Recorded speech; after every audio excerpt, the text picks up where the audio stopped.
I am just blown away by that, by the way. Yes. Oh, oh Oh my my gosh, you goodness. guys, me and Paris, we are back here talking about what's happening in the world, and we could talk forever, but I just want to say hello to everybody. Greetings, everyone. Welcome to Mental Health Monday.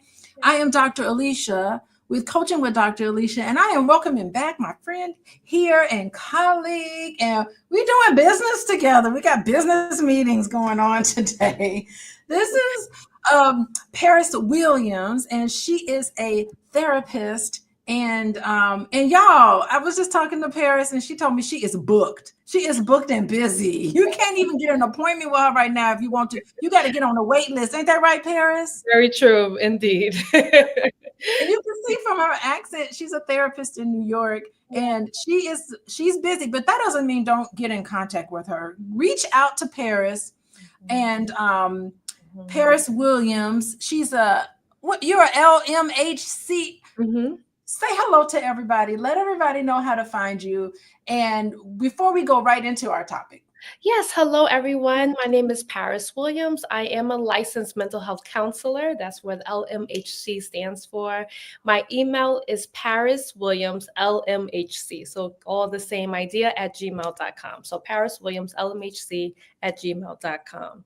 And you can also Google my name. I show up in different Google searches, and I'm in different spaces from Hello Alma to Reimbursify and Therapy for Black Girls. I'm in all those profiles as well. welcome, Paris. Oh my gosh. Welcome everybody. How you doing? Look at everybody. Melissa. Oh, look at that. Melissa. I like that name. How you doing? Tell me where you're from. Everybody let us know where you're coming in from. We usually have people from New York to California to Michigan to Florida, all across the globe, and abroad. We do have people from abroad, but we do have people from all over the country. And I just want to say hello to everybody. And the title for today, let me tell y'all the title. The title for today is we're talking about sexist narratives about women and particularly Black women. And y'all, we just trying to love. We're trying to love y'all. We want y'all to see us. We want intimacy. We don't want you seeing us through these lenses of negative stereotypes of Black women. And so we're here pleading with all of you guys. And we're speaking for all the ladies. Ladies, say hello in the chat. And we're going to have a really good conversation. We are two licensed therapists. And we got another one that's going to be joining us. Let me send her a message, make sure she's joining us. We so booked and busy. We have a hard time. Let me see. If she's coming in. And her name is Felice, and she's amazing too. So Paris Williams is a therapist in the state of New York. I'm a licensed therapist in the state of Illinois. And then we got somebody from North Carolina, and she's licensed there. Her name is Felice. And I just sent her a text message, so she'll be joining us, I'm certain. And okay, Bonnie in Chicago. Welcome, Bonnie. How you doing? Oh, look at the hair. She's looking good. I got the little, she's trying to get the little scoop. And my family's trying to come in.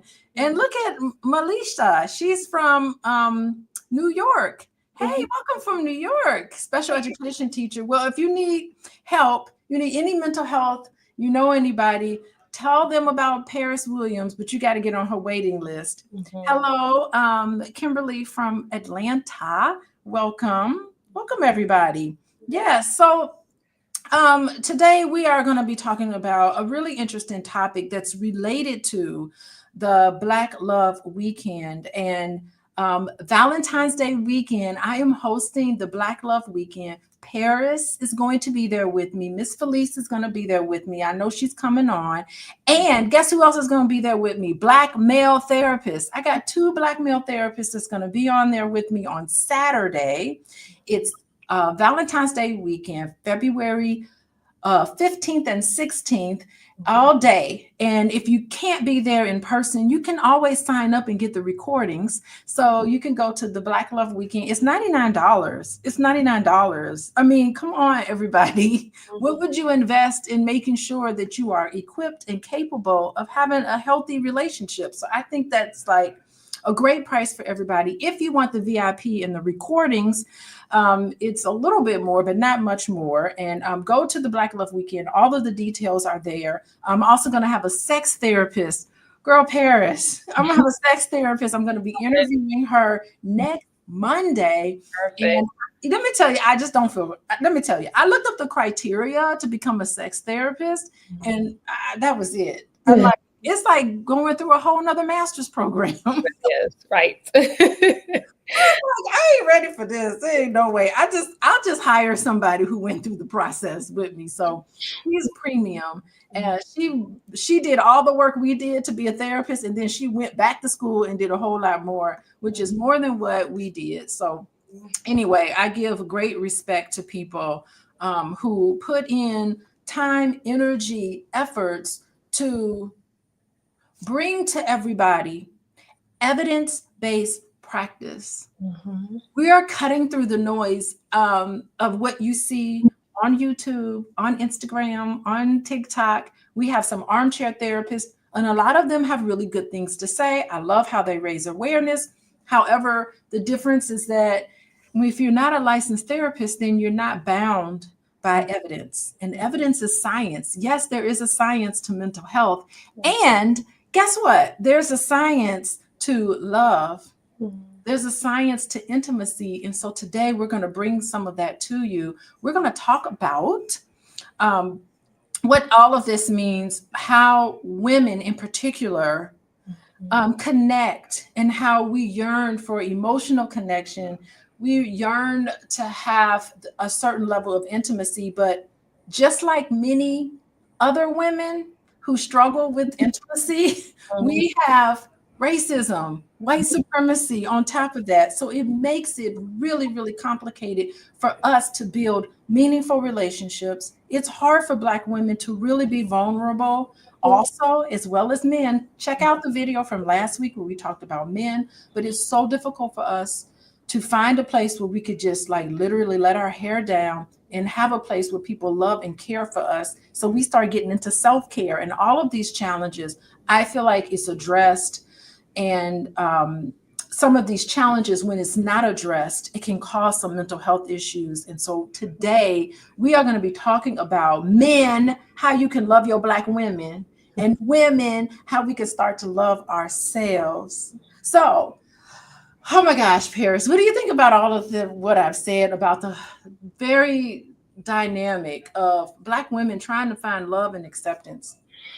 Oh my gosh, absolutely. That is something that we definitely need to continually work on and just be challenged by with ourselves. How do we fit in more of our self-care? How do we love ourselves more? I mean, I'm totally in agreement with you, Dr. Alicia. Oh my goodness. So the title for today is Barriers to Intimacy for Women. And I want to talk about sexism, as well as I want to talk about racial stereotypes. So my question for you, Paris, is I know a lot of women, especially Black women, feel like their worth is overlooked and feel as if they're just tired of being tired, and we yearn for some sort of connection and intimacy in our emotional intimacy in our interpersonal relationships. And what do you think is some of the biggest challenges that Black women face in particular? Yeah, I mean, the stereotypes. I mean, I think that's a big one. Just kind of like when you think about just someone being this, the presence has to be the strong Black woman, has to show up a certain way. And vulnerability is not a way that's really talked about in a positive way, or even talked about it where one should be. Normally it's like I have to put a front on, I have to show that I am tough or nothing bothers me. And if I don't, I'm weak. And even though, I've heard that amongst men too, but a lot of Black women have that very similar feeling and complex going on, stereotype. Oh my gosh. Yeah, it's the stereotype that's internalized that we feel like we have to be the strong Black woman. I really do get the impression that for many Black women, we carry all of the emotional baggage in our families. Yes. It's like when somebody has an issue, they come to us and Yes, they tell us about it. And no matter what we have going on, we're going to stop what we're doing and we're going to try to tune in to everybody in the household. And it creates such a burden, emotional burden on us that sometimes we feel like we don't have a place to go to share our emotional burden. And sometimes, although Black men have their own issues going on, sometimes I hear a lot of Black women struggle with trying to get someone that they can lean on and someone that they can talk to. So, these societal expectations and sometimes just having the space for Black women in particular to be able to say, hey, babe, I need you to listen to what's going on with me. I need you to listen to the fact that maybe what you said or did hurt my feelings and not diminish or minimize me because I'm coming to you vulnerable. So to come to a man vulnerable, you have to talk about how you feel. And, it hurts when you don't receive that sort of empathy back. Oh yeah. So, But working on this. Mhm. it's interesting because when we think about what it means to be vulnerable, we ourselves have to know what that means. So, to ask for something, we have to know what we really want. And sometimes it's hard to know what is considered what's safe for us. What do we actually want? People are, when you ask for help, you're showing a level of vulnerability that you have to trust that the person listening is willing to receive. Because again, it could be looked upon as like, oh my gosh, you're overreacting, you're oversensitive, you're doing too much. And then that's hard to open up to people in that way. And then what happens is people go back on their shell and then they just kind of stay where they are. And it's a very challenging space. So knowing what you want to be able to express yourself is really meaningful. Hey, when you say those things, that really hurts me. When you're saying that I'm really feel sad, or again, this is where that vulnerable piece comes in. But again, it takes a lot of work and hardship, but it is an area that's really needed. And like you said, in relationships, particularly. Yeah, that is so interesting because you began talking about the strong Black woman. Mhm. And when we are trying to put ourselves in a position to be vulnerable and it's not received from our significant other, Mhm. we go back in our shell. Yes. And then when we go back in our shell, what happens? We Mhm. become yet another stereotype, the angry Black woman. It's so Mhm. funny. It's like we Yes. can't just be a person. We're carrying all this burden. We want to have someplace soft for us to land because there's so much to go on. I mean, it's in the household, at work, with our friends, with our family.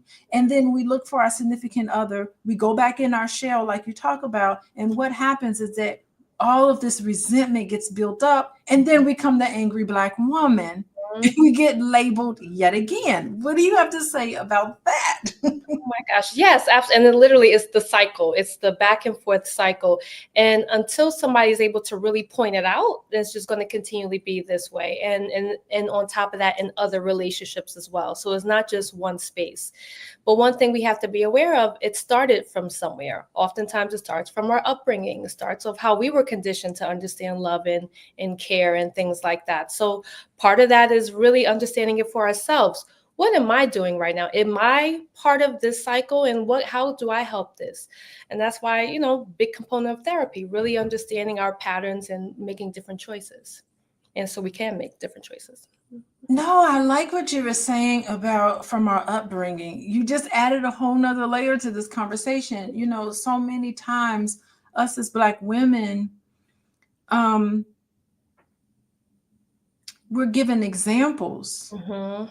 of what it means to be a woman. Mm-hmm. And sometimes those examples is it's your job in the family to keep the peace. It's your job in the family, although you might be angry, although you might be tired, although you might be this strong person, but your job in the family is to keep the peace and keep the family together. The burden of that Mm-hmm. we see is our job. And sometimes what we do is we start putting our own personal needs to the side, Yes. although we are living in an environment that may not be uplifting, it could be very toxic. But then we're told, put these things to the side so that you can keep the peace in the home. Wow, everybody in the home sometimes could be actually hurting emotionally by people who are not being held accountable for their behavior that's unacceptable. But as long as everybody is together, that is what's important. So what happens is that, you go from all of these different changes where you start separating yourself from who and what you really are. And it manifests itself in feeling unworthy. Mm-hmm. What do you see in your practice and what you've noticed about Black women really feeling unworthy and feeling like they have the burden of keeping the household together? Yes, that word unworthiness is really meaningful because I think a lot of us even not even realize how unworthy we feel just living and existing in relationships.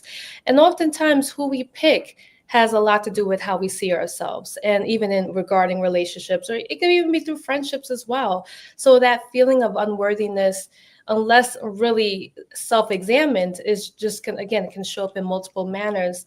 A lot of this is being, a lot of the work is really noticing this self-awareness side of things. And that's really meaningful when we look at, again, why am I doing what I'm doing? Let me also share, like, even with unworthiness, part of it is, like, say if someone is introduced into a new relationship, and I'll give an example of a client I'm working with now. They're introduced into a new relationship, and this relationship seems very different than their past. So maybe this person isn't arguing all the time, or or let's say just not super just in like you said, toxic type of encounters. But they don't know how to handle that because that's very different for them, because they may not feel worthy enough to be in that type of relationship. And then what they do is tend to move themselves out of it because it's like, I don't know, you're too good for me. I don't know how I can handle myself, or, if I deserve something like this. And that is unfortunate how, that's how these things are discovered in these type of relationships sometimes about self. Oh, so you're talking about they're so accustomed. Some women are so accustomed to toxic, unhealthy behavior that when they come into contact with somebody who is good for them, they get scared and run away and oftentimes sabotage the relationship because Yes. they are not worthy. Yes. Yes. They feel that they're not worthy. Yes. Yes. And really undoing what has been taught in that aspects of worthiness. And a lot of that, again, is really learning about how do we love ourselves? How do we take care of ourselves? How do we have compassion for ourselves? How do we validate ourselves? All of that plays a part. But until you really recognize it, you're just kind of living through life, just existing and not knowing. And you know what? I have also worked with people like that, and they get very frightened. They're like, oh my God, this is exactly what I'm looking for, but I'm so scared I'm going to mess it up. Yes, yes. I'm so used to these struggle loves. Mm-hmm, Where I already know it ain't going to work. mm-hmm. And some women like this, and not that I want to talk bad about women, but there's some women who feel that way, who end up getting in relationships with men who are not even available for them, to them. Oh yeah, I know these people. Hey, everybody in the chat, how you doing? Don't y'all know women who have this sense of unworthiness? They want to have connection, they want to have intimacy, and they don't feel worthy. And they're used to all this toxic behavior. And then they end up getting into a relationship with a man who's not even available for them. Either they're married to somebody else, or they got other things happening, but they can never give you what you want. So there's a sense of comfort in dating men who aren't available to them and can never give them the intimacy they're looking for, because now I don't have to worry. If he don't call me, I know he probably with his wife. I don't have to worry if he doesn't call me. Is it something I did? So sometimes women who are so used to this toxicity because they feel unworthy end up in relationships that is not going to do them any good in the end. They're short in the end. Oh my goodness. Can I ask? You wanted to say something to that, Paris? Yeah. I want to bring on Miss Felice. Good, perfect. one quick thought, like you mentioned the word comfort, and I think the word is also known as familiar. What's comfortable for them, they're going to these things because it feels comfortable, but it's really familiar, and that's the idea. Someone who's unavailable to them, someone who is emotionally disconnected. That's unfortunate, but that is a lot of times familiar to their upbringing. Oh my goodness. Okay. Hey everybody, how y'all doing? Thank you for joining us. Look at everybody in here. Hey, I see people in the chat. Yes, Dana is in here commenting. Yes, she's seen all this. Y'all know y'all seen it. But oh yes, a living witness. Yes, it does. A living witness. We know how complex relationships are. But I just want to welcome everybody today to this YouTube video. It is entitled Overcoming Sexist Narratives About Black Women in Love. We searching for love, y'all. We want love. We want intimacy. We want people to love and care for us. Let me tell you, I feel like Black women are one group of people who really need a lot of love because we get a lot of hate now. But I want to bring our other therapists to the stage here. Miss Felice Hightower Britt. How you doing? I'm doing fine, but I'm on the East Coast and I swore it was 9 o'clock. Oh my gosh. Oh, you said 8 p.m. CST, so that's 9 p.m. EST for me. Oh no, am I no, I don't know. Oh my God. I'm That's sorry okay. about that confusion, but that's okay. This is all about Black women love, and we love ourselves today. So, oh my God, Felice, I know you've been listening to some of what we've been talking about. We've been talking about, I wrote it all down. We've been talking about the stereotypes of Black women, how it affects our relationships with each other.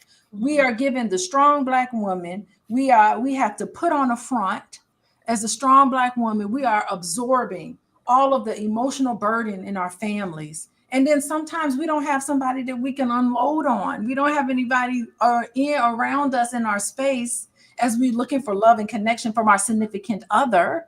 Sometimes when we want to talk about, hey, let's talk about our relationship. Let's talk about what you did that may have hurt my feelings. Sometimes we are told, I think the word is we are dismissed in a lot of different ways in relationships, and we end up coming back into our shells. And when we get back into our shells, then we go into what?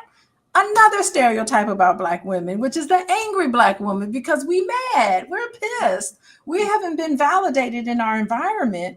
And so then we started getting into family of origin, how our upbringing can foster some of this, because we are told that our job is to hold the family together, no matter what's going on that's toxic. Our job is to say, let's keep the peace. Let's everybody be together. Let's everybody love each other while people are hurting. So that's kind of a summary of what we've been talking about. That's what you missed out. Felice Hightower Britt, please weigh in on this topic. So, there's a lot that the Black women have to carry, right? And I'm just going to be fair. And I think that I'm pretty good at being fair too, because a lot of times when we talk about communication and how we feel dismissed, a lot of our men weren't taught to learn how to communicate, right? And so just to be fair too, a lot of Black women are not good at communicating either. And so for us to just say that we're possibly dismissed may not always be fair, because you cannot articulate what you can't identify. Yes. And so until you have the words, right? Until you can identify the proper words, the proper emotions, you cannot bring that to a table to communicate with.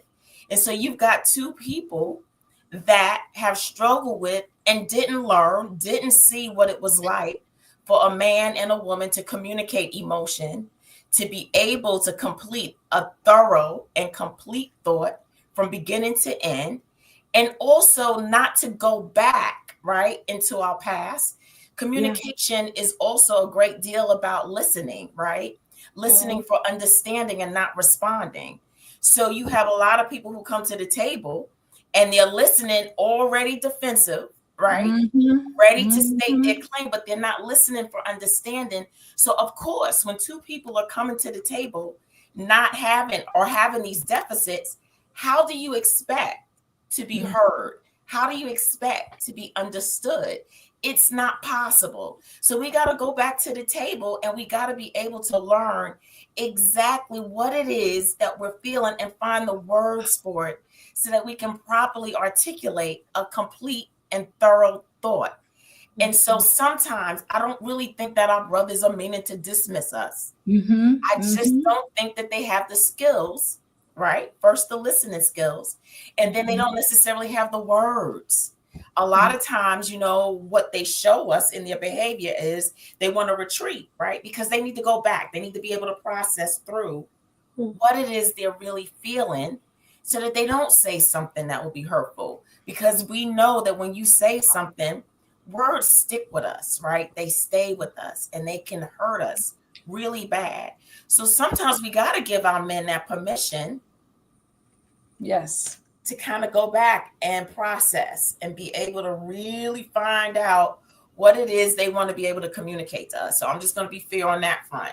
But also with women, especially with Black women, we haven't been allowed to be real women. Yes. We have been given the title superhero. We're super women, right?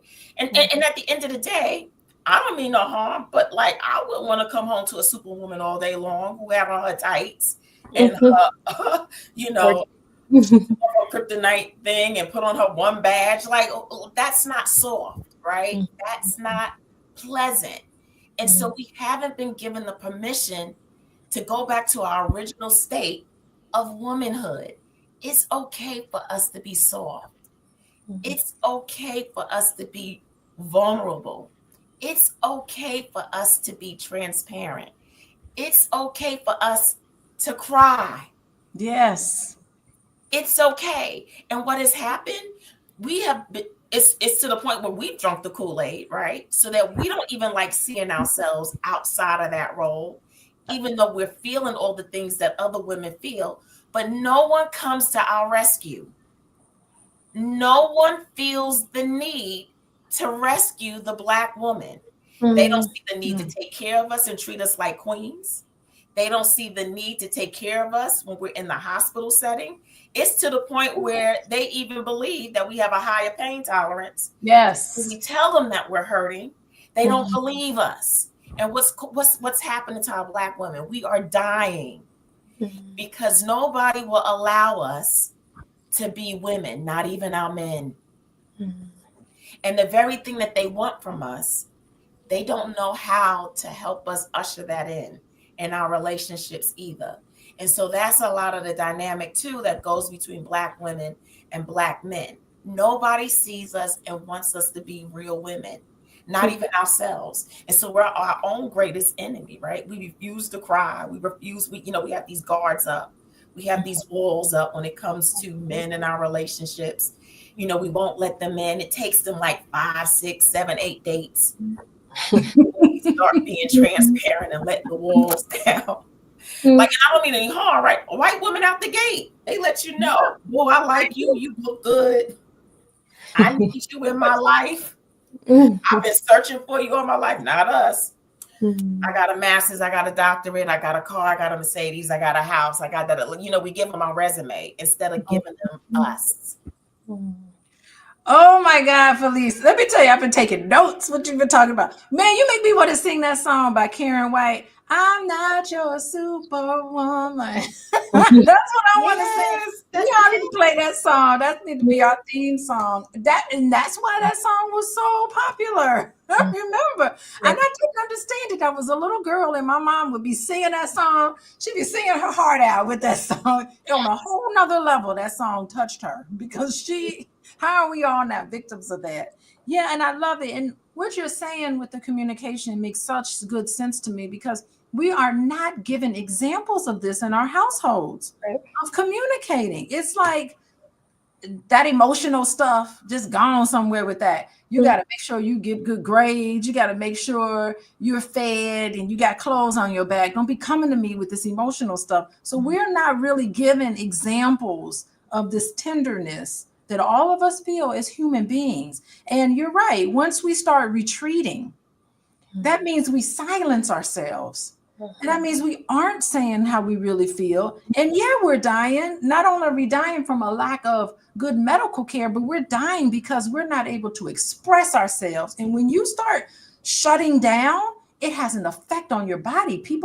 You can get diseases from shutting down. This is science, everybody. Hey, everybody. This is science. It's science. I ain't making this up off the top of my head. Right. This is science. And, and you're right, those words do hurt. And what happens is that when we're given words that are offensive to us, I mean, you replay it in your head over and over again. It's like a continuous movie in your head. And that's got to have an effect on what Paris and I were talking about earlier about your self-esteem. You internalize all of that and think, well, then you know what? If my feelings don't matter, then I don't matter. Yeah. It's a terrible reality. And y'all, how y'all liking this conversation, everybody? Hey, everyone, how you doing? Oh my goodness, we got all this time that we've been talking about Black women and intimacy, how we overcome these negative stereotypes, the strong Black woman, the angry Black woman. Oh, and we can talk about the over-sexualized Black woman. That'll be our next topic that we'll talk that's about. Gonna be good. That's gonna but be good. Yes, over-sexualized.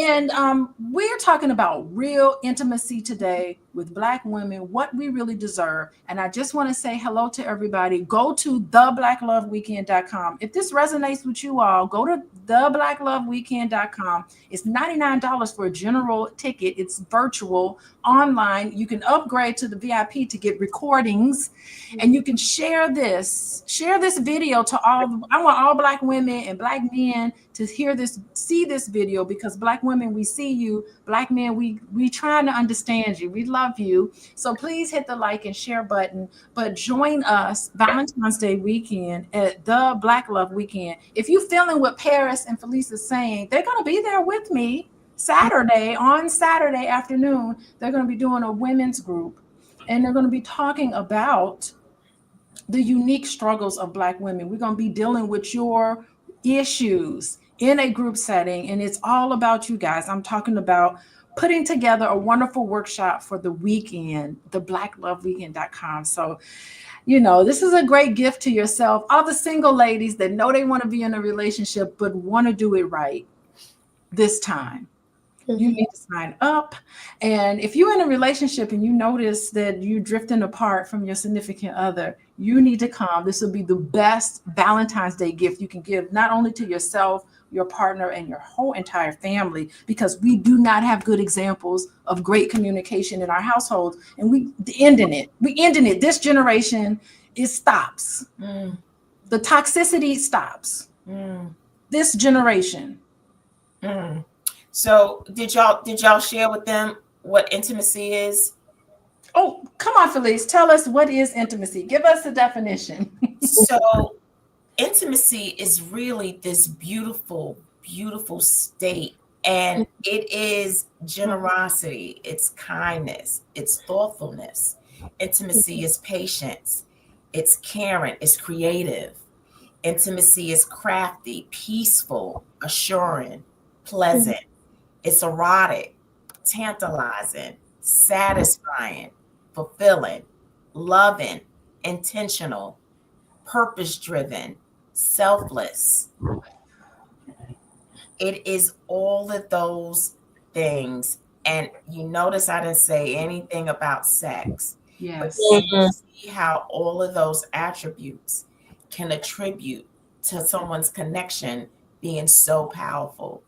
And so that's the goal. If you can get to intimacy, oh my gosh, like fire in a relationship. I think that is so beautiful, because those are all of the things that historically Black women have never received. Never been able to receive historically. And I am happy that I'm starting to see examples of just that. But I think we are walking up a hill, and it could be just who we see in our offices, how Black women are dragging their husbands to therapy, asking for all of those things. I think it's changing though. I think that there's a change that's happening.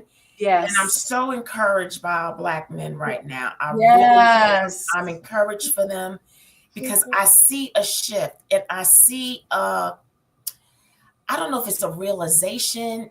I don't know if all of the talk and the dialoguing that we have been doing around mental health and chipping away at the stigma, but I'm seeing more and more Black men who are becoming open Yes. to at least coming to the table and hearing things out, right? And so I'm going to speak. I really do. I'm seeing more and more Black men in my practice, and I'm seeing that they're becoming more open and feeling the safety. And this is my belief. And I know that there's a charge on the Black woman, but there's always been a charge on women, period. Men are only as good as we are, right? And people, I had a philosophy teacher who told me that you know a society by its women. And so women are the most powerful creatures on the planet. And so I believe that we as Black women are going to be able to bridge that gap and bring our men into a safe space where we can start having real dialogue, where we can start really understand. Because I think Black men are understanding that it's okay to need help, that it's okay if they don't have it all together. And it's okay if a sister helps them out in that area. And so that's what I'm experiencing with a lot of Black men lately. And I have been greatly encouraged. And I'm just going to be transparent and honest. I didn't think I'm men. I didn't think this day was possible. Really. I mean, I was one of those Black girls who was like, forget men. I mean, I'm serious. That was me.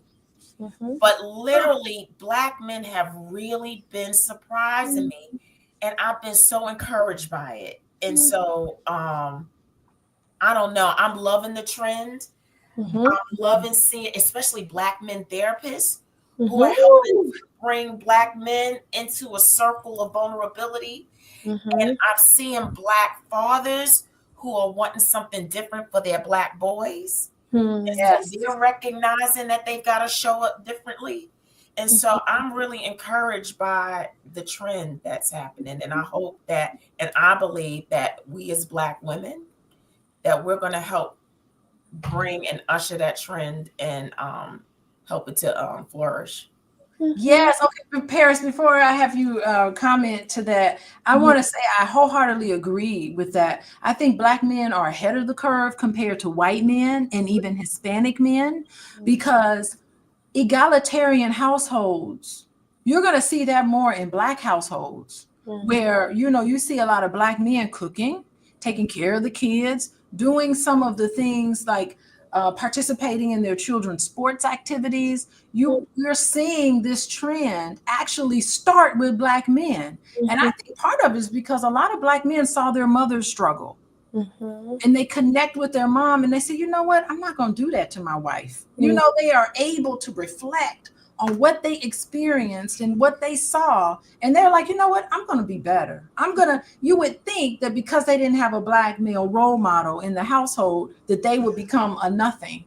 But no, I get so many Black men to say, you know what, my father wasn't around, but you know what? I'm going to be different. I'm going to be around because I know how my mother struggled because my father wasn't there. And they come to me, Dr. Alicia, I want to make sure that I don't repeat that. I love my family and I want to be there for them. So that's one of the things you're so correct that I'm starting to see men say, no, I want to do something different. Even men who are searching for intimacy. I see a lot of Black men having a hard time connecting and trying to search for intimacy, which is what they end up getting.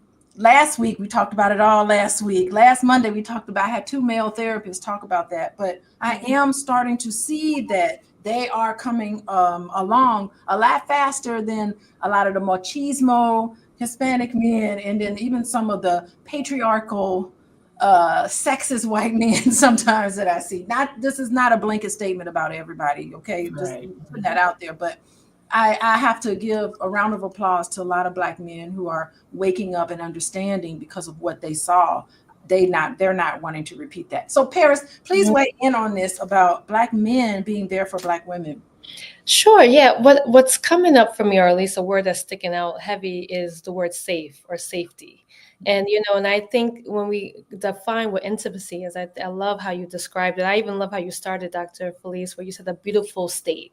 I appreciated that a lot because I think when we think of beautiful state, it's that feeling of safe or safety. And being in that big state of safetyness could really is very, very powerful and not as common as we would like, but that is an area that we're seeking towards.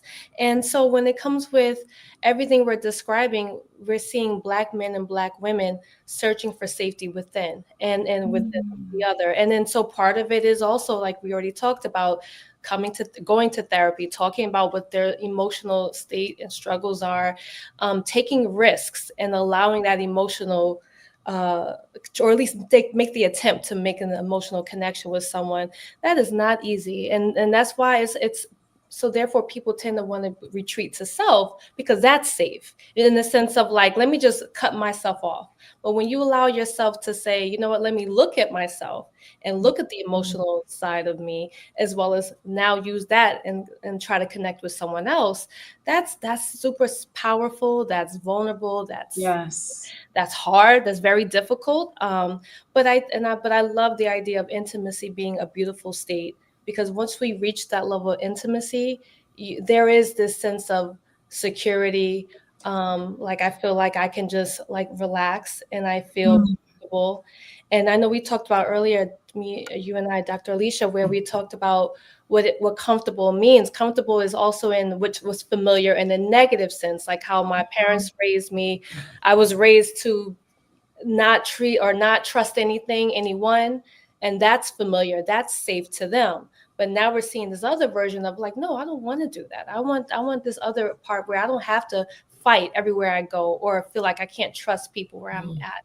So and I think that's the piece where what we're looking for is searching for safety, and safetyness comes with intimacy and vulnerability and really allowing yourself to learn to relax and trust what's around you, including yourself. Yeah, I think that's really good. And it really is a wonderful segue into the other stereotype. Because if y'all know the stereotype, there's 4 stereotypes of Black women. We talked about the angry Black woman, the ancient mama, the Black woman that takes on everybody's problems, and we absorb everyone's issues, and we pat everybody up, baby, but we don't care about ourselves. We're asexual. We just are there to cater to everyone else. We're angry, the angry Black woman, or we the gold digger, all we want is money. And the 4th is something that even Felice kind of alluded to, was the whore stereotype of Black women. And all of these stereotypes, by the way, stops society, as well as sometimes our significant other, stops us from being seen for who and what we are. Stereotype is nothing but a lie. It's just a fancy word for a lie. And some of us are even internalizing those stereotypes and we're playing them out. But you're not getting that safety. Thank you, Paris, talking about that safety. There's nothing safe about being shown as a stereotype. And I text you guys earlier today, and I know this is not a Black woman, but yesterday we had the award show. And I do get real funny when it comes to entertainment, and entertainment perpetuates the stereotypes of Black women in particular. And to me, it's oppressive to see images of myself in the way that's very oppressive. And we have examples of that in the media. But I want to show, and I want to know what you ladies think about this. I sent you all this video just because I thought it was interesting, and I think that we need to comment on it about, and I'm gonna see if I can share my screen, about what we saw with Kanye West's wife. I'm just interested. Look at this, you guys. Can you see this? I'm not logged on to Facebook, but can you see this? She was sent basically, where she is. Look, they had to censor it. Look at the look on her face. There is nothing empowering about this video. She looks like really almost like she's in a trance. And let's see if I can show this one. Can y'all see this? Let me see if y'all can see that. Okay, you're still looking at that. Let me see. You stop sharing my screen. And I want to get a comment. We'll go to you, Paris. What do you have to say about just being an illustration? A little bit off topic, but I'm really interested in what you have to say about Kanye West and this look about what's going on with his wife. Mm. You know, I have multiple mixed views about it, because I mean, because she's posing in the certain aspects, I don't know if if it's genuine to where she is, or if she's making that face for, I guess for this picture. I don't know. However, if I was to take it in the space of coercion, I mean, there is obviously people definitely talk about Kanye West in a very strong way. So him being part, relationship with her, I mean, one could assume that there could be a lot of manipulation and coercion going on, but I really don't know. But it definitely seems like it's just something to think about. I'm not sure exactly what it is, but it's definitely something to question for sure. Yeah, I think I thought it was just really striking. Mm-hmm.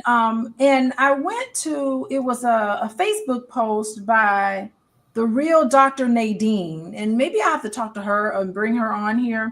But this is what she says. I'm looking at her post. She says, and I quote, "The Grammys moment broke my heart. That Grammys moment broke my heart. The look in Bianca's eyes is something I've seen too many times in my work with trauma survivors." She says, "That's deep. Silent pain of someone completely stripped of their autonomy. Coercive control," this is what she's saying, "isn't just about physical abuse. It's a calculated system of domination that erodes a person's sense of self, piece by piece. What we witnessed wasn't love. It was pure psychological manipulation, a public display of ownership that reduces a human being to an object. The most insidious part of coercive control is how invisible it can be. It doesn't always leave bruises. Instead, it leaves scars on the soul, crushing a person's spirit, isolating them, making them feel like they have no choices left. Kanye's very public objectification of Bianca, controlling her appearance, her presentation, her entire existence, is a textbook example of how abusers operate. Woo, these are strong words. These moments matter. They're not just celebrity gossip. They're crucial conversations about power, consent, and human dignity. Every time we witness this publicly, we have a chance to recognize these patterns in our own lives and the lives of those around us. To anyone feeling unseen, unheard, control your worth is not determined by someone else's perception of you. You are valuable, you are whole, you deserve respect. What do you think? Is it coercive control? Now, we don't know what's going on. We don't know that blank stare. I mean, it's almost like, to me, it looks like she's in a trance, but we don't know what's happening. We don't have an ear to the ground, so we can't really comment on this particular situation exactly. But in terms of this sexual intimacy and the stereotype, to bring it a little bit back, let's see, Felice, weigh in on this. What thoughts do you have about this? And if anything, about coercive control happening in relationships? So this has so many layers to it. I would agree with whoever said that this isn't love, right? Like, there's nothing about this relationship that oozes love, right? So we can remove that. But there are some women, right, who want to be dominated. Like, there's a whole dominatrix. It's a kink, right? Like, I mean, there's some women, no, seriously, who like playing that role. So I don't know this woman. I don't know, what would make her agree to be seen this way. But I mean, just to be fair to her, she just came out and was like, let's just go and do nude, because there was a lot of people on that red carpet who was Yes. halfway nude, right? Exactly. They had a strip hanging from here to there, and she just said, you know, what the hell? I'm not gonna pretend. We showing it anyway. I mean, it was a lot of women out there, and it just shows me the boundaries by which we've allowed society Yes. to dictate to us as women so that we can be accepted and loved. We've allowed society to push us and the boundaries to the point that we can now show up in spaces naked. While he was fully dressed, even Yes. his eyeballs were dressed. He had on sunglasses, right? Only thing he was missing was a hat. So, like, he was fully dressed, but the boundaries that we've allowed society to have us come up into, he wasn't embarrassed, she was. And so I just think that we as women, if we're going to walk in our magic, then we got to Yes. get out. Somebody said, we got to get our self-love, self-value, self-worth back so that no man, woman, child, or entity can dictate to us how we show up in spaces. Now, if she would have came by herself and did that, that would have been something totally different. But the fact that Kanye and you know, used her to make a statement, you know, that's what's kind of trouble, because they said he didn't even stay. Like, they showed up on the red carpet and then they left. So it was obviously to provide some shock value. Yes. To make a statement. What? I don't know. But what does that say about how men treat and look at us? Where's the respect? Where's the honor? How do you show your love and care for women? And when are we going to create a space where we command love, where we command respect, where we're saying, well, you know, I'm okay being by myself if I can't get the respect and the dignity that is deserved to people who birthed nations.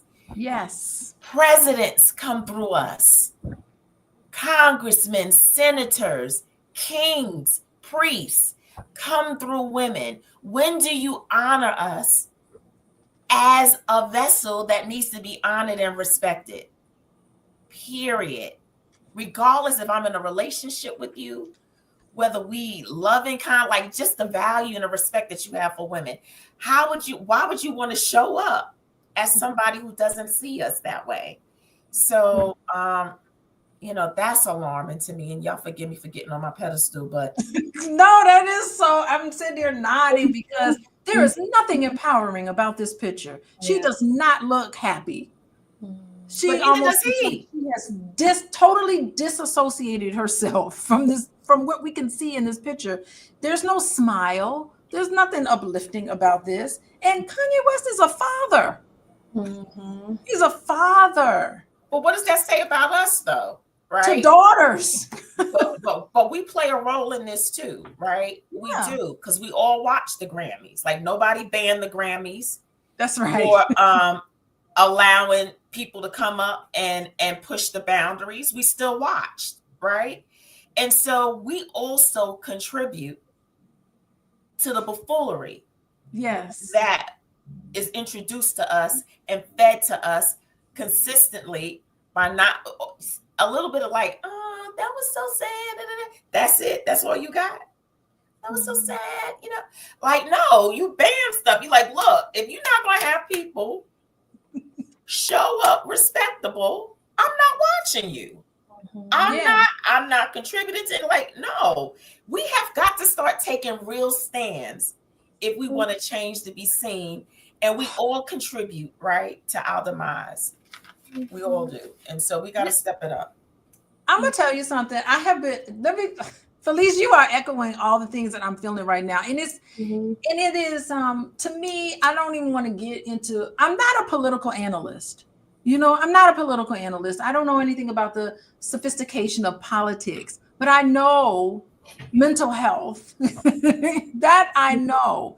And I really am feeling so fired up with what you're saying, because I am every day I'm seeing examples of what is disrespect is running amok. Mhm. There is no, we're sitting here talking about intimacy to a couple of hundred people, but it really does feel like it's going into nothingness because the bad is winning. Evil is winning over the good. I have to tell you, it is And how not a do we good place expect to to be be. treated with respect when we allow the boundaries to continually be pushed? Yes. And we get on stages. The Grammys is one of the biggest stages you can ever get on, right? Yes. The Oscars is another. And we push these boundaries. You know how many children possibly saw the Grammys that night? And we pushed that boundary. Who stepped up and said, no, unacceptable? Unacceptable. There should be a standard by which people have got. We don't have a standard anymore, and then you can't even speak a standard, like, you get kind of fuzzy about it. But we all contribute to the demise and the devaluing of women.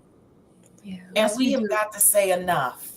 And we Enough. applaud it. Right. Yes. Enough. And it is your right to do certain things. It is your right. But come on.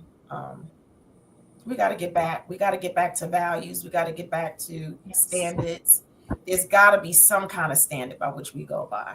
And if you want to know why our country is probably in the state that it is because our women no longer have a standard. And so we got to start rising up, women. We have to. And yes, women have silenced their voices. I really think they've been silenced their voices. And then if someone speaks up, they turn and look at them like they're the bad person. Like, no, this person spoke up. And we have to, and it's not disrespectful. You have to set these boundaries. And so, I'm sorry, Paris. Paris is sitting there jumping out of her skin. Come on, wait on this because I'm just had.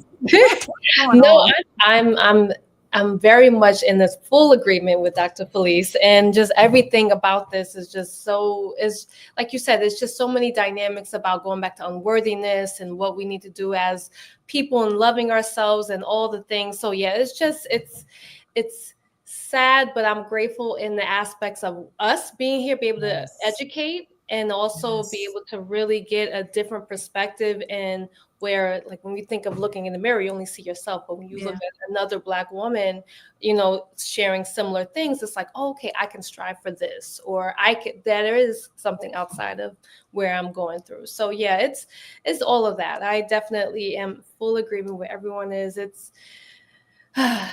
a lot. But Alicia, think about this too. He's not ashamed that the whole world saw everything. Yes. What is there anything left that you can say is private or like seriously, like no shame? And I looked it up because I didn't know. I didn't watch the Grammys. I didn't know. So I looked it up. She's a highly educated individual. She's got a master's degree in architecture. Yeah, she's extremely intelligent. Wow. And supposedly he said 124 that she would be a no pants in 20. So this is not the first time that she's shown up in public partially or naked with him. And so and you never hear from her. She doesn't have social media. She doesn't speak. She's never said anything. She's never done an interview. You talk about silencing the voice of women. Like she has not said, we have not heard a word from her. And she's intelligent. It says that she runs his architectural part of his company. So she's a smart girl, and he admonishes the fact that she's very intelligent. Well, then if she's intelligent, let her speak. Yes. Let her say something. Let her open her mouth and say something. I mean, this is not, it's not unusual. Anyway, let's go back. We're done. We're at the top of the hour, or we're past the top of the hour. And I just want to thank everybody for joining us today. And thank you for your comments. Good grief. I didn't let the comments go. And y'all like Felice, y'all like Paris. They're going to be with me at the Black Love Weekend. It is Saturday, February the 15th, not the 14th, but February 15th, Valentine's Day weekend. We're going to have them in the afternoon. They're going to be talking all about intimacy, more of this conversation, and talking with us ladies. They're going to be talking with you guys about intimacy, particularly with Black women. Y'all saw last week, we have Black male therapists last week to talk about intimacy for Black men. And then next Monday, be sure to tune in. Text the word love, LOVE, if I can find it, to 87948, and you'll get information, because next week I'm going to be talking about sexual intimacy. Ooh, goodness gracious. It's going to be really interesting. Boys, what you doing on here? I want to come in and say hi. I just want to say y'all are having a great conversation, and I hope I didn't crash the party. No, men are welcome. We aren't supposed to talk about women today, but you're welcome.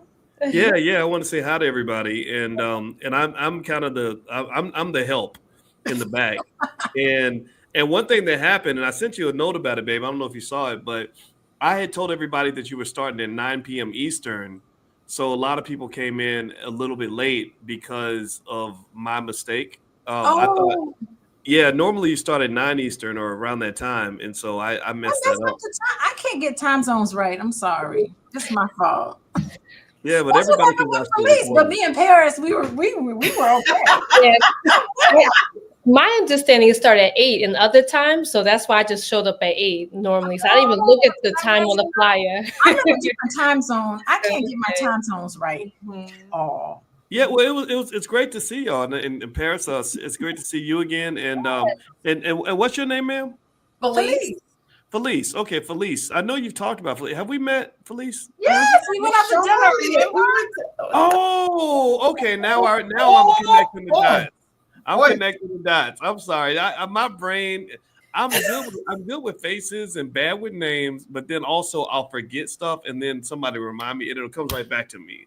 My mom, my mama and my wife got together, and they conspired to diagnose me. I could either be on the spectrum for autism, or I might have Asperger's. So, which is the same thing. Well, Elon Musk has it. You know he's different. That's right. So now whenever she gets on me because I forget stuff, I'll be like, I'm a disabled person. You can't make fun of people with disabilities. A protected class of people. Right.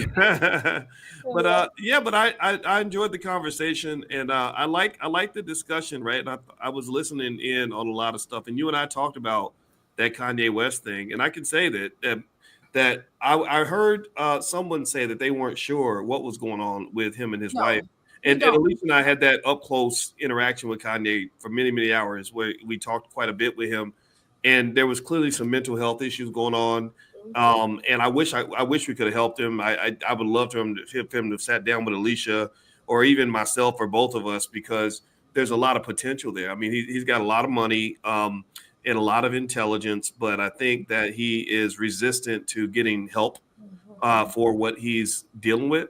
But I will also say, like, when I saw that lady on the stage with him, I don't know I can't tell the difference between, a person who is choosing to get naked versus somebody who is forced to get naked. Mm-hmm. I mean, I think we could make the assumption, like, maybe he's making her do it, but I didn't get the impression when I talked to Kanye that he has problems getting women to do what he wants them to do because he's got $1 billion, right? And so I don't really know. I just said, I told Alicia, I said, well, if I see evidence that somebody's being coerced, then you can act on that. But I can tell you as a man, you're hesitant to act or to say anything because everyone's into this whole idea. Like, you don't tell women what to do. Women can be empowered. They can do whatever they want. So you try to say, like, hey, why would you let him do that to you? That's not appropriate. I remember, I'll never forget, when I was 23 years old, there was a guy that lived, a guy and his girlfriend lived upstairs, and the guy was clearly beating up his girlfriend regularly. It was really bad. And she'd get really upset. She'd move out, and then she'd move back in. And her dad was the one that would help her move out, like whenever there was a crisis, but then she'd move back in. And I asked her dad, I said, so how do you feel about what's going on up in that house? And he said, well, there's nothing I can do. And when I try to tell her what to do, she doesn't want to do what I tell her to do. So I'm just going to let her live her life. So I think that that's the interesting part, is like, how do you draw that line between black men being, sort of expected to step up and protect women, when maybe some women just say, look, don't protect me until there's a problem. Then I say, well, why did you protect me? That's very confusing. I think we never mentioned black men protecting us. That was never even part of our conversation. I heard actually, I think Felice mentioned that earlier in the very beginning. She had mentioned that a lot of people don't want to protect black women. And I do agree with that. I think, I'm old fashioned. I feel like men should protect women. That's how I was raised. My father protected my mother up until she took her last breath on Christmas Eve this year. Right. And he told me, he said, my number. Put that aside. Well, no. But that's true though. He told me, my number one job in life is taking care of your mother and protecting your mother. And I will do that until she's dead. But the thing was, my mother let him do that. My mother would, my father is not a perfect man, right? But my mother would just kind of say, that's your father. And that's who we respect. And that's my man. And that's who I love. And that's what it's going to be. And that's it, period. I don't know if a lot of people have that same attitude.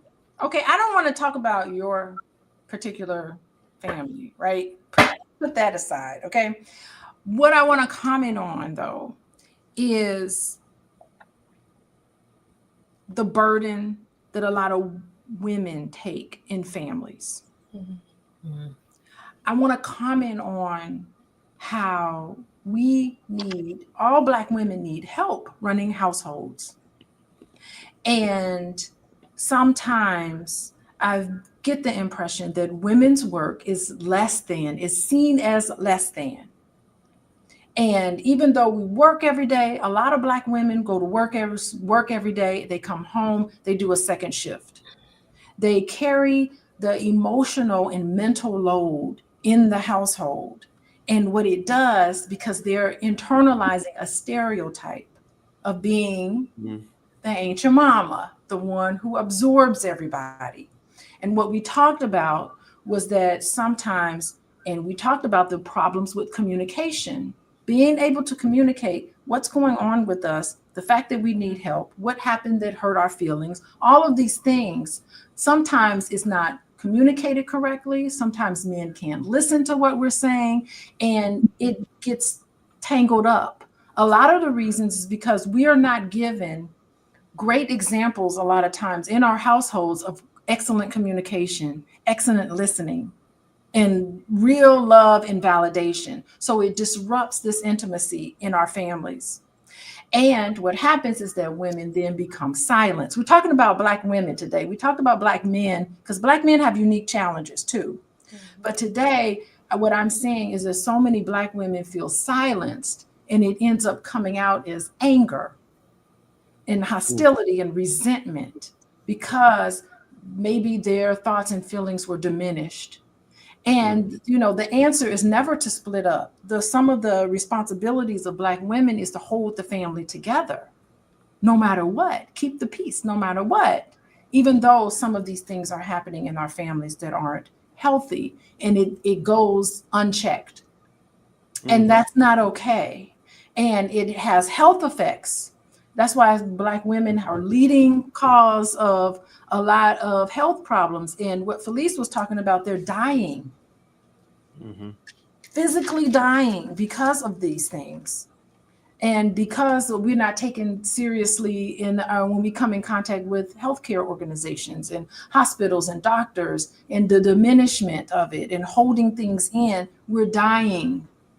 Yeah, I agree with you. I think that one area where you and I may approach it differently is I don't think you could talk about the Black woman without talking about the Black man. I don't think you talk about the Black man without talking about the Black woman, right? Like, I need Black women in my life. I don't exist without Black women.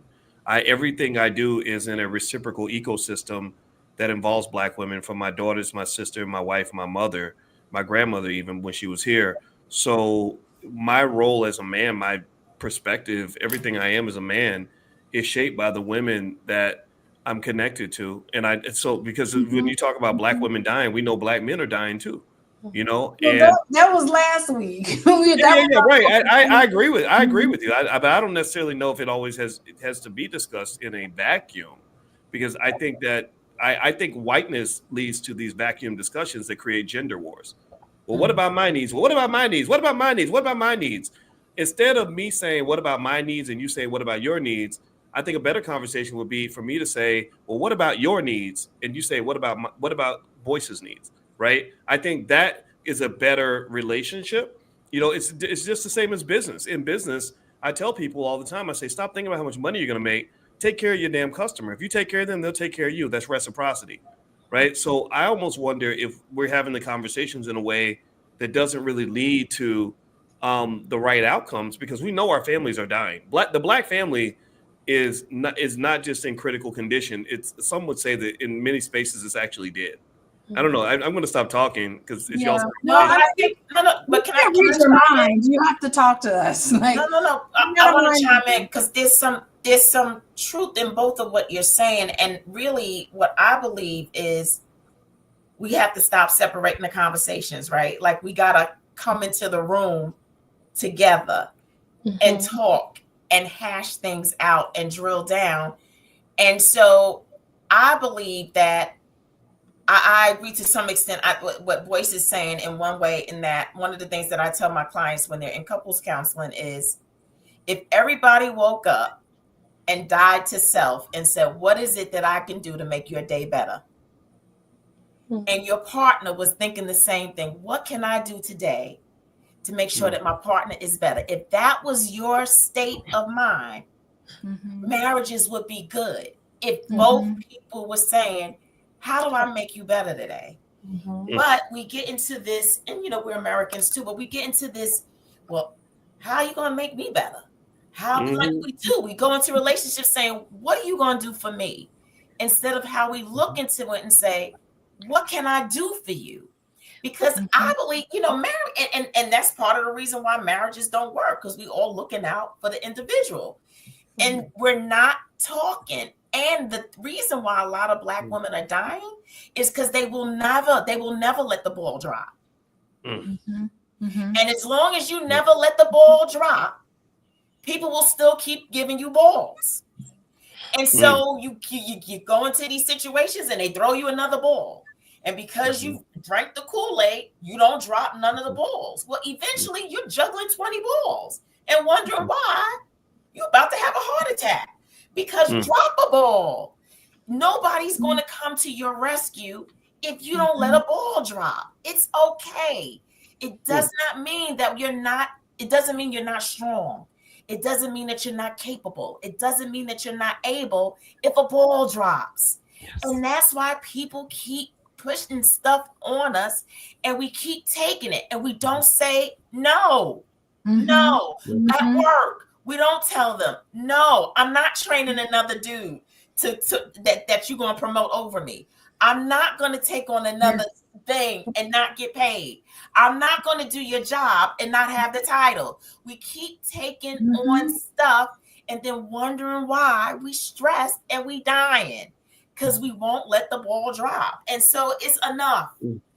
We got to get back to our original state. We got to get back to a woman. And it's okay for us to be real women. We're the only ethnicity that don't nobody see and rescue.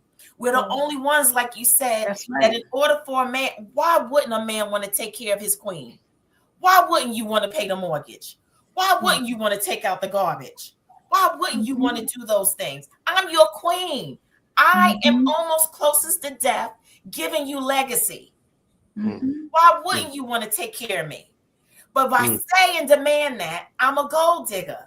Yeah. How dare you? No, you don't say to that white woman who's getting those checks cut that she's a gold digger. You don't say that to the Latina. You only say that to us. Yeah. And why? Because we don't let balls drop. We got to get back to being women.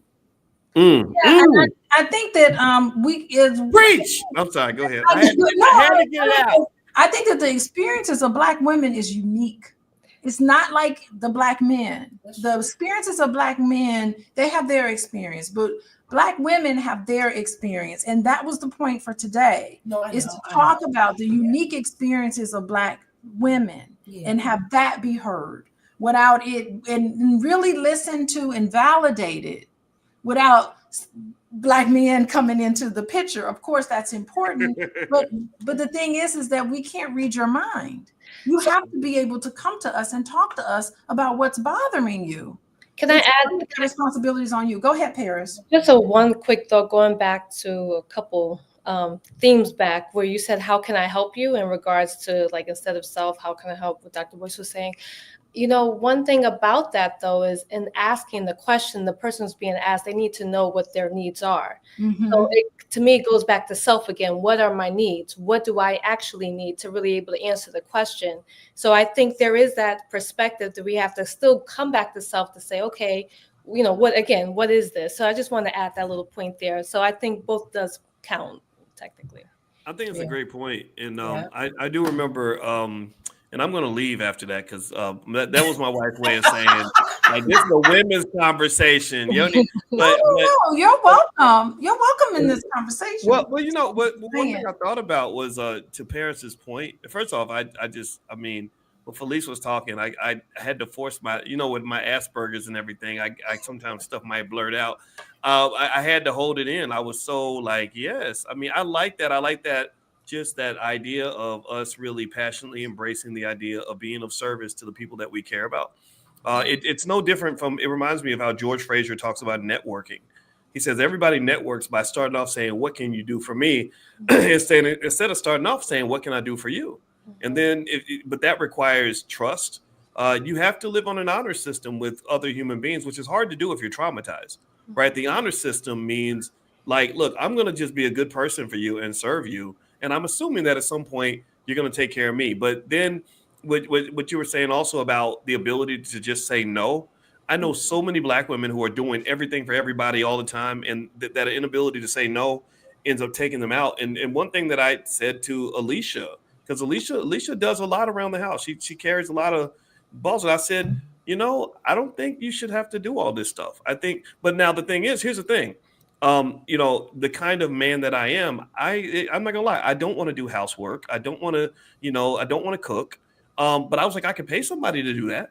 I can go. I've made money, and I know how to. I can hire. I delegate. That's how I run my company. I don't try to do everything. You know, and the thing to me that's important, because the mother is the most important person in the house. I concede that role because y'all give us life. If mothers stopped doing their jobs, we'd have a whole nation full of serial killers. So that's the most important job on the planet. So in my view, what I would say to young mothers when I talk to them that are juggling all the balls is I say, you got to stop and take care of you.